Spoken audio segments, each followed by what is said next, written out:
J'ai l'immense honneur et le plaisir de procéder en ce jour à l'installation de la nouvelle ministre de l'Économie et des Finances dans un contexte particulier où la nation fait face à des défis importants qui requièrent des qualités exceptionnelles tant du point de vue professionnel qu'humain.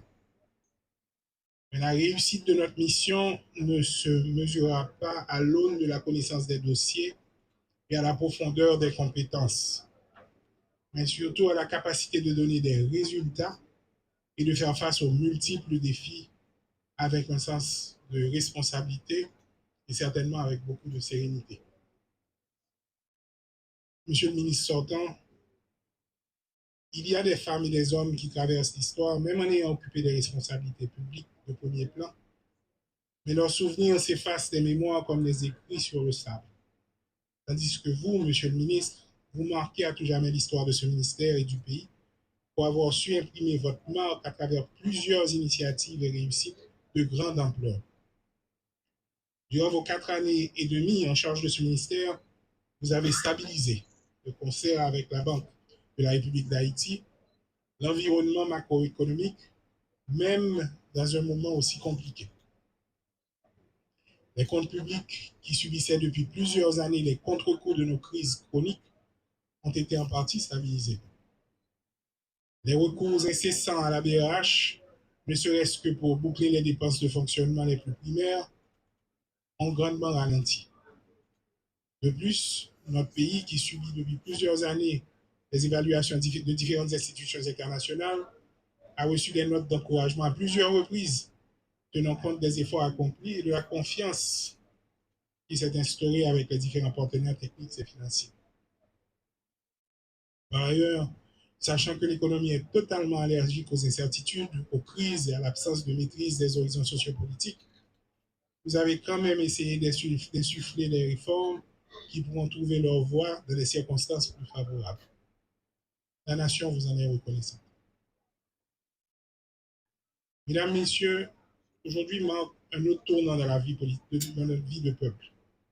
Suite à l'accord du 3 avril 2024, un conseil présidentiel de transition et un nouveau gouvernement que j'ai l'honneur de diriger ont vu le jour.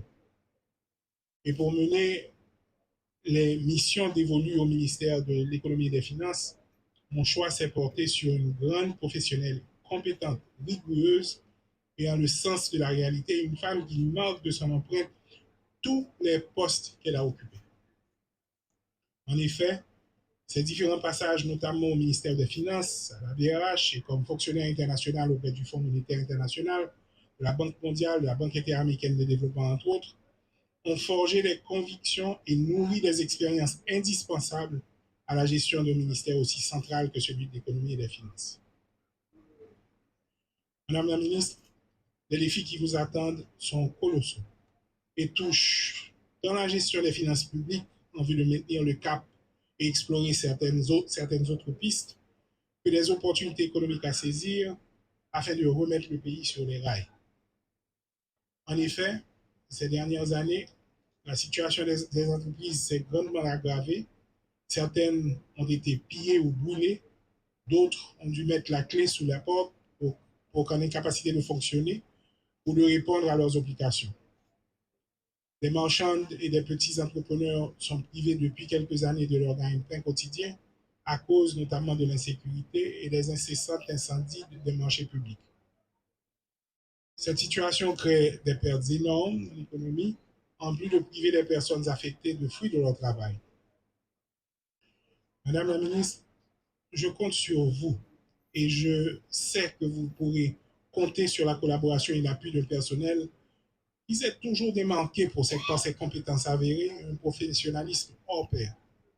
Le ministère, à mon avis, a certainement, en termes de qualité, des cadres de niveau international remarquables et sur lesquels je sais que vous allez pouvoir compter. Mais d'autres combats se révèlent aussi importants.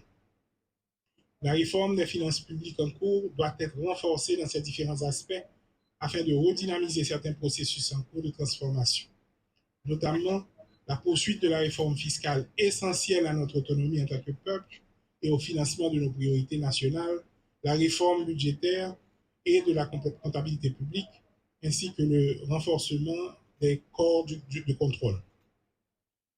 Enfin, il vous faudra également renforcer la coopération avec les partenaires techniques et financiers afin de bénéficier non seulement des expertises appropriées, mais aussi des avantages qui découlent souvent de partenariats solides basés sur la confiance et le sens des responsabilités.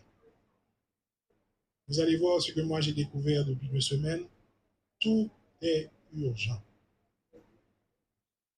Il vous faudra faire montre de perspicacité afin de placer les priorités aux bons endroits en sachant que nous ne disposons que de 18 mois pour abattre cet ouvrage.